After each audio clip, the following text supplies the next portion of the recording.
Malma namang ginawa ninyo ba? Ako'y awang-awa na din sa mga balikbayan na arin. From Canada. Nagtiis lang sa ano. Ang babaeng lumaki sa sofa bed.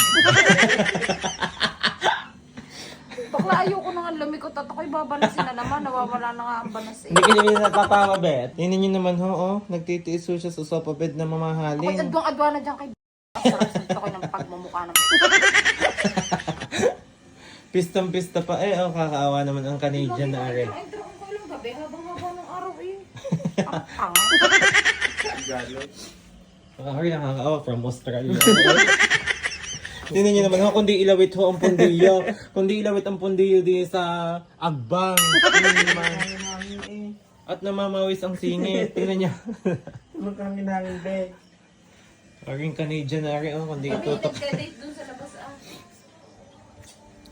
Kakaawa ang pagdadate ng dalawang RA, Hinabot na lang. Boy, sobrang lamang. Ay, malamig nga sa labas. May dengue naman pag nagka-power. Malmarman yan.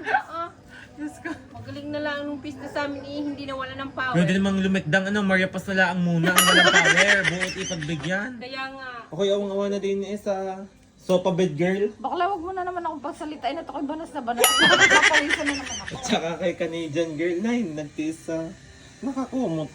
Ngalay na ang kamay na na. Uy, ako hindi ni awang-awa talaga at pinasisingaw baga naman ang baling gini. Ari, pumuuli na lang pumuuli.